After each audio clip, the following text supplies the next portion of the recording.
யாரும் இயேசுவின் நாமத்தில் வாழ்த்துகிறேன்.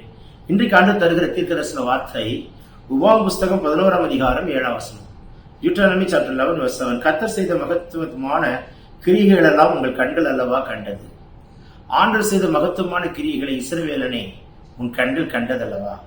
என்னென்ன மகத்துவமான கிரியைகளை கண்டது என்று சொல்லி வேதமானது 3ஆம் வசனத்திலிருந்து 6ஆம் வசனம் வரைக்கும் வாசிச்சா தெரிஞ்சுக்காது.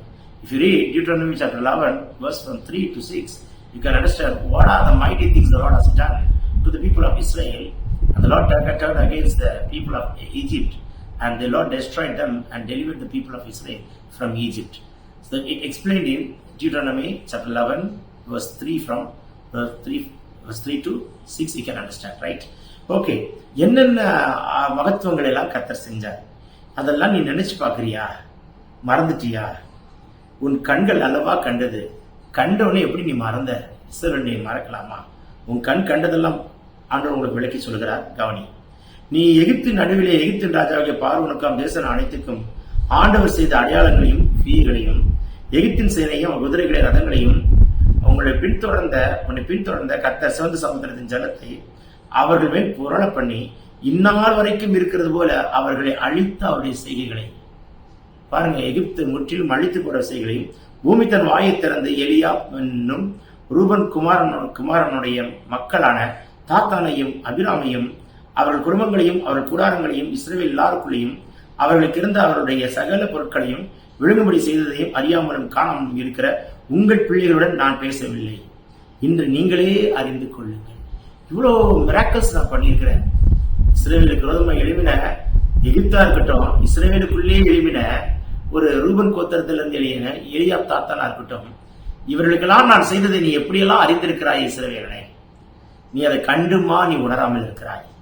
வெளியிலிருந்து வந்த சத்துருக்களுடைய தந்திரத்தை கர்த்தர் முறித்தார். உள்ளே இருக்கிற கோத்திரத்திலே ரூபன் கோத்திரத்திலிருந்து அவனுடைய மக்களாக எழும்பின தாத்தானையும் அபிராமையும் எழும்பின அவர்களுக்கு விரோதமாய் கர்த்தர் வைத்த ஜட்ஜ்மெண்ட் அதையும் நீ அறிந்திருக்கிறாயே. இப்படிப்பட்ட தேவனை நீ ஆராதிக்கிற இஸ்ரவேலனை நீ கர்த்தரை மறக்கலாமா? ஆண்டுடைய பிள்ளையே உனக்கு தான் பேசிட்டு இருக்கிறார். ஆண்டவர் செய்த மகத்துவங்களை இன்னைக்கு மறந்துடாதீங்க. வெளியிலிருந்து தாக்கின சத்துருவை கர்த்தர் உனக்கு யுத்தம் பண்ணி காப்பாற்றி சத்துரு உன் கண்களுக்கு மத்தியிலே மடங்கடிக்கு போட்டதை நீ மறந்துவிடக் கூடாது. உன்னுடைய வீட்டுக்குள்ள, உன் குடும்பத்துக்குள்ளே, உன் வீட்டாருக்குள்ளே, இனஜன பந்துக்களுக்குள்ளே எழுப்பின சத்துருக்களுடைய தந்திரங்களையும் கர்த்தர் முறித்து ஜெயம் கொடுத்ததை நீ மறந்து விடாதே. ஆண்டவர் வெளியிலிருந்து உனக்கு அற்புதம் பண்ணியிருக்கிறார், உள்ளிருந்து உனக்கு அற்புதம் பண்ணியிருக்கிறார். இன்றைக்கும் உனக்கு ஒரு அற்புதம் பண்ண போகிறார். இந்த நாள் முடிகிறதற்கு உன் கண்கள் பார்க்கும் இஸ்ரவேலனே.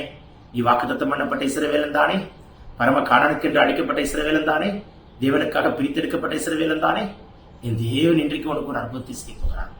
சொல்லும் பொழுதே வானம் திறக்கப்படுகிறது, வியாதி நீங்குது, பலவீனங்கள் மாறுகிறது, கட்டுகளை முடிக்கிறார், செய்வின மாந்திரிகத்தை கர்த்தர் முறித்து நிர்மலமாக்கிறார்.